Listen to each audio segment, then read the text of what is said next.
Hey guys, I am back with, I think this is video number 7, and we are going to continue on reading the Empath Survival Guide by Judith Orloff MD.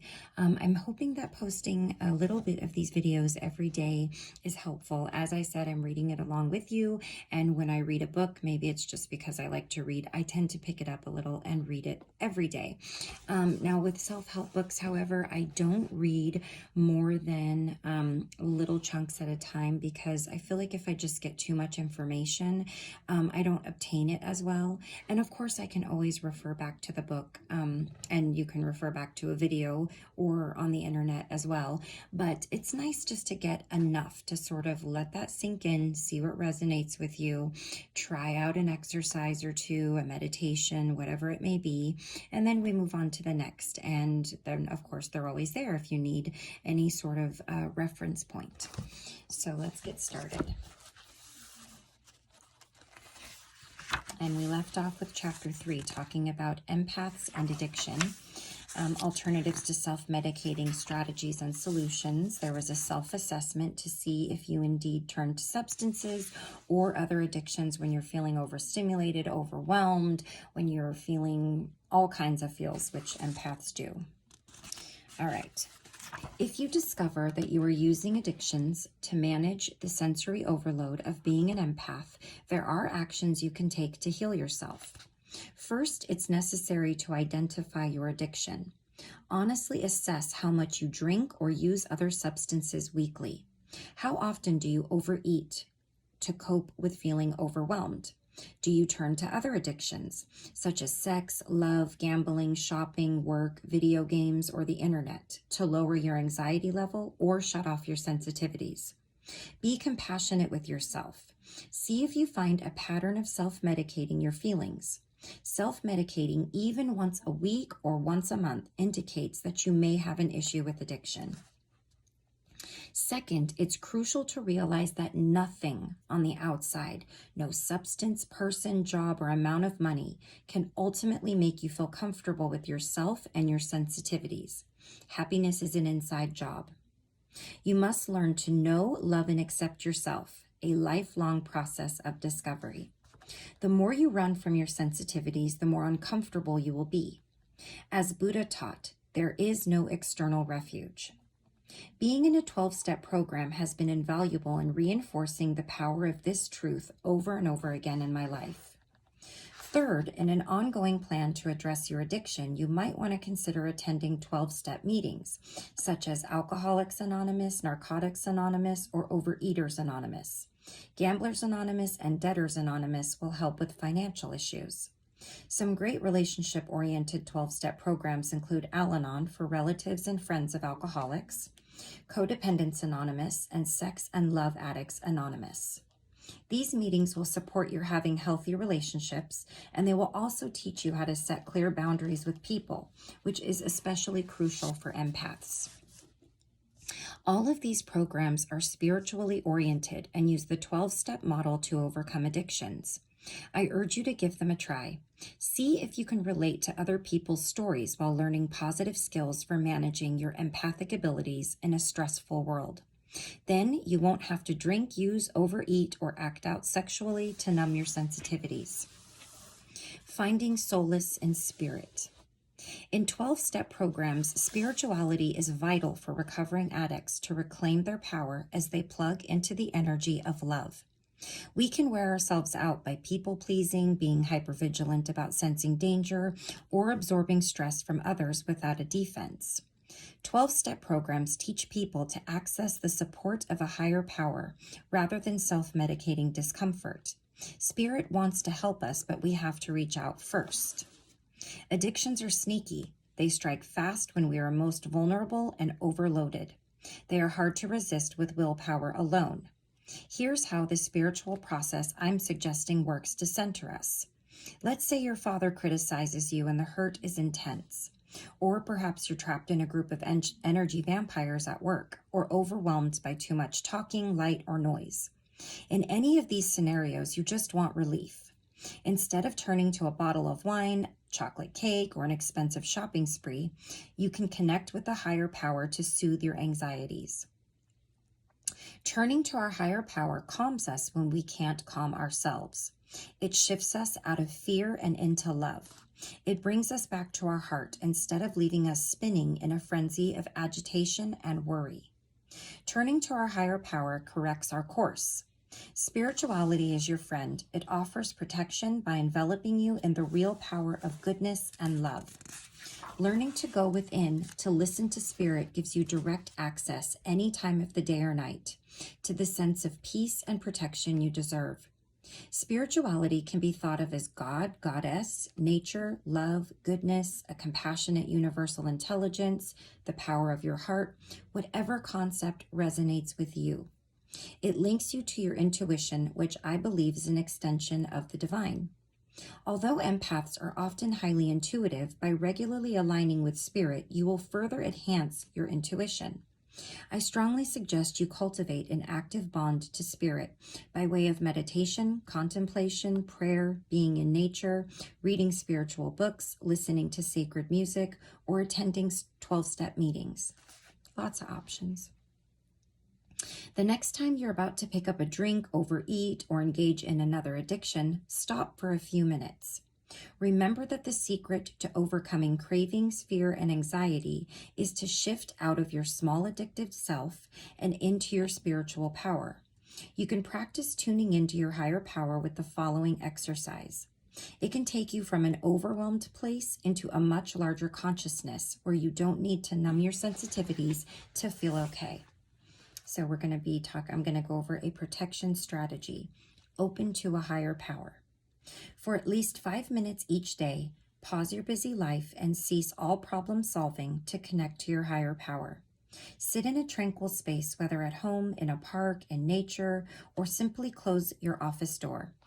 Then breathe deeply and slowly to relax your body. When thoughts intrude, picture them as clouds floating in the sky, coming and going. Do not attach to them. Keep returning to the rhythm of your breath. In a still and calm state, inwardly invite in the presence of spirit, however you define that. Spirit is energy. First, look within yourself, not outside. Then spirit is easier to sense. Feel spirit in your body and in your heart. Don't overthink it. Sense the warmth of love opening your heart and beginning to flow throughout your body. Feel your higher power. Really get an energetic sense of it. Is it an experience of wholeness, an uplifting feeling, a sense that all is okay? Whatever you feel, savor this sensation. No rush, no pressure. Take time to let in the beautiful feeling. Once you get a sense of what your higher power feels like, you can reconnect with it again and again. You can also ask for specific help from spirit. For instance, please help me to stop taking on the anger of my bullying boss, or please lift my anxiety in social situations, or please help my partner understand my sensitivities. For optimal results, focus on one request per meditation. This makes the request more potent and makes it easier for you to track the results. To conclude this meditation, say an inward thank you to spirit and take a small reverent bow to honor this experience. Then slowly and gently open your eyes. Practice this meditation to find quick relief when you're overwhelmed. The more you connect with spirit, the easier it will get.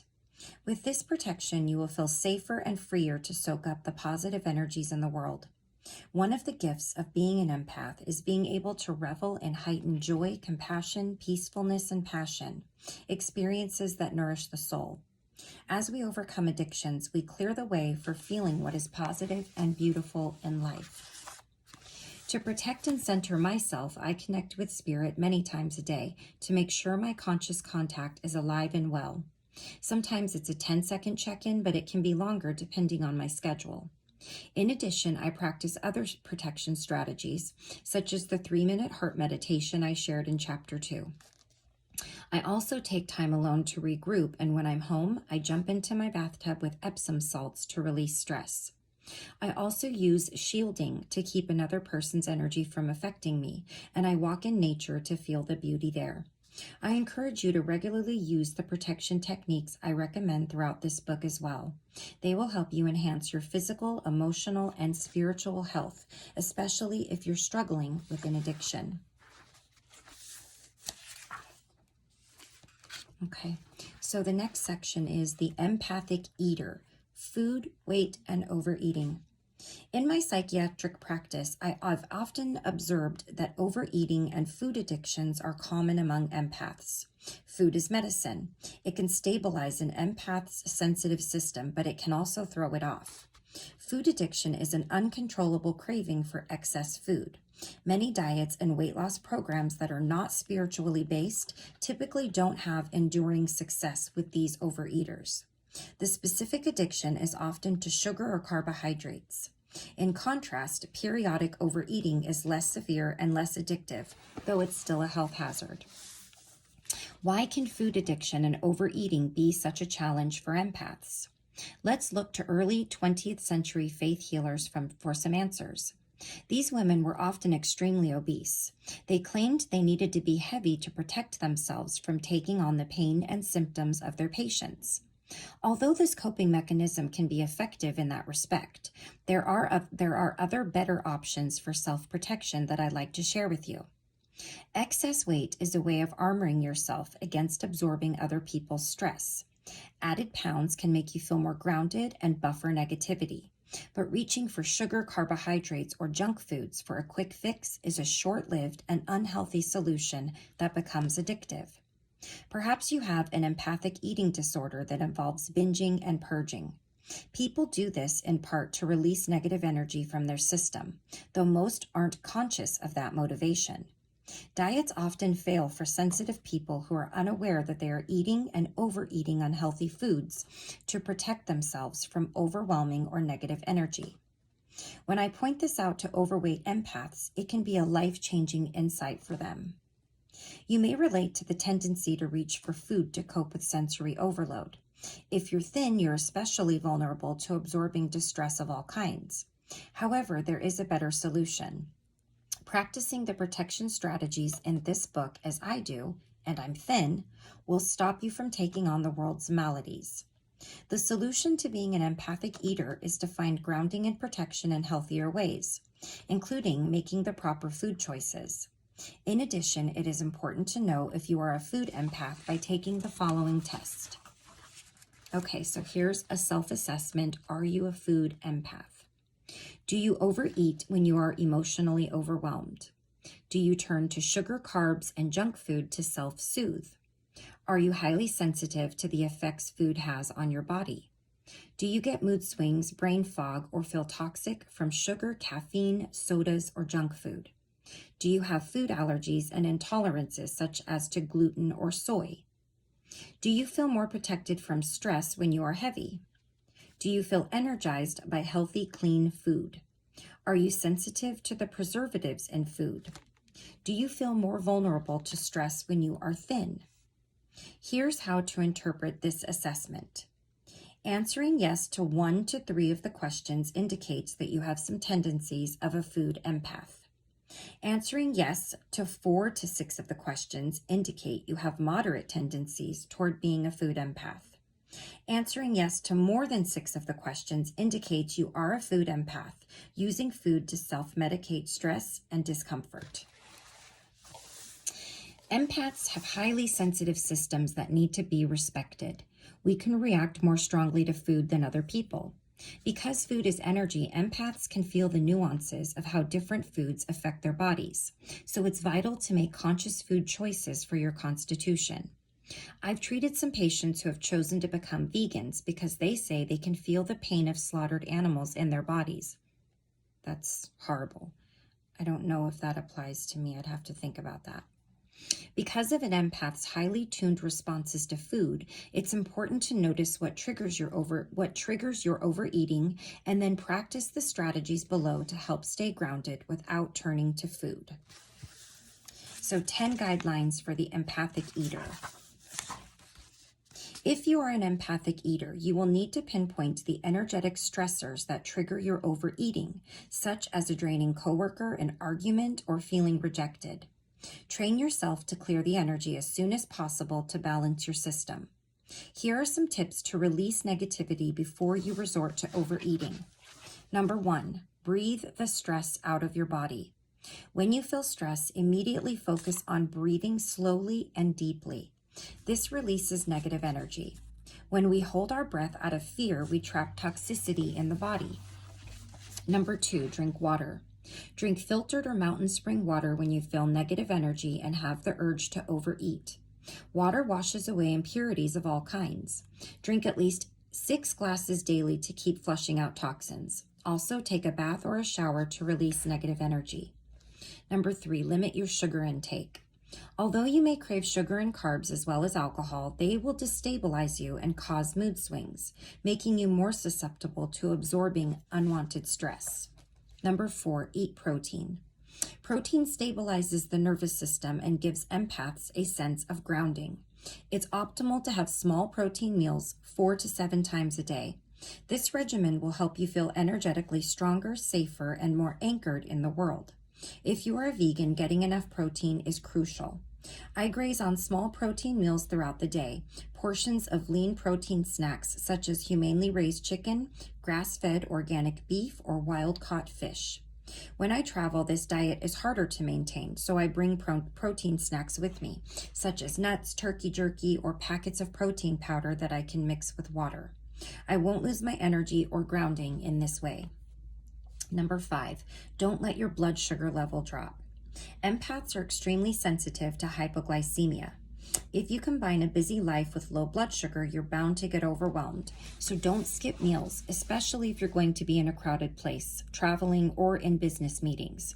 An empath with low blood sugar is a setup for exhaustion and overwhelm. Number 6, eat lots of vegetables. If you tend to overeat and gain weight, eat lots of vegetables to fill yourself up and limit your cravings. You can also include some whole grains, but be careful about overdoing these and triggering a carb addiction. Number 7, healthy fats are good for you. Good fats don't make you fat. Rather, they are a source of long-term energy throughout the day that keeps you from getting too hungry and resorting to binging. Be sure to include olive oil, coconut oil, and various nut oils in your diet. And don't forget foods high in omega-3 fats, such as salmon, omega-3 eggs, and flaxseed. Avocados, nuts, and beans are also good sources for healthy fats. I made the mistake of consuming a low-calorie, low-fat, low-carb diet and lost the energy boost that good fats provide. Research now shows that eating the right kinds of fats can help us lose weight. It's the bad fats we want to avoid, such as the trans fats found in hydrogenated oils and packaged foods, which clog arteries and make us ill. Number 8, limit caffeine intake. Empaths are often sensitive to caffeine. I love drinking my 1 cup of coffee a day, but coffee can overstimulate me, so I don't overdo it. If you feel you need 2 cups, you might try mixing caffeinated and decaffeinated coffee. Many empaths find that a small amount of caffeine increases their ability to buffer negative energies, but too much can make us jittery, tired, and vulnerable to picking up symptoms and stress. Be careful not to abuse caffeine, which is also found in soft drinks. In fact, it's wise to completely avoid soft drinks because all the sugar they contain. Herbal and decaffeinated teas have calming properties, particularly chamomile, and they can modulate feelings of overload. And number 9, eat for energy. Organic, fresh, unprocessed, locally grown, non-GMO foods provide the most energy. Test various foods in your body to see which give you lasting energy and which don't. I call this eating with attunement. Sometimes when we're in high positive energy environments, such as at an inspirational workshop or conference, our appetite can increase, so it's vital to eat the right foods. In my weekend intuition workshops, people tend to get much hungrier since they are meditating more and exploring new kinds of healing modalities. Food can ground the body so we can process more energy. Sense how different foods feel in your body and stick to the ones that give you a healthy boost. This will help you avoid food addiction. The bottom line is that the better you feel, the less the world can deplete you. Empaths with clean diets are generally healthier, stronger, and less fragile. Empaths flourish on alive foods. Foods that are alive feel energetically different in our bodies than those that are dead. Since empaths are so sensitive to energy, we feel the difference between alive and dead foods. Here's how to intuitively tune in to the life force content of different foods so that you can choose those that nurture your body and prevent food addictions. Alive foods have a glow. They're fragrant, delicious, energizing, organic, and free of chemicals and preservatives. There's no desire to overeat them. Alive foods give us pure energy, which feels balancing. Compare the energy and taste differences between homegrown tomatoes and the mass-produced ones that many markets carry. Train yourself to eat the alive foods that support your sensitive system. Dead foods have a dull or tired color. They lack tired look. They lack fragrance, they're unsatisfying, and they sap our energy or add none. They contain preservatives and chemicals or are enriched. Dead foods make us bloated or sick, cause brain fog, and stimulate sugar and carbohydrate binges. So be wary of dead foods and avoid them. And now, number 10 of our strategies for overeating. Get tested for food allergies. Empaths are prone to chemical sensitivities and food allergies, such as to gluten, soy, or yeast. Have a physician check to see if you have food allergies or gluten sensitivity, which is done through simple blood and saliva tests. If necessary, you can then eliminate these elements from your diet. Doing so will increase your energy and decrease inflammation in your body, including in your gut, which will help heal irritable bowel syndrome or other causes of gastrointestinal distress. In addition to the above 10 techniques, practice the following protection technique to ward off the desire to overeat when you're stressed. Okay, so I can't leave and not read the last thing after I've given you all this other information. Okay, protection strategy. Keep a meditation pillow in front of your refrigerator. If you use extra weight to protect yourself and are prone to food addiction, try keeping a meditation pillow in front of your refrigerator.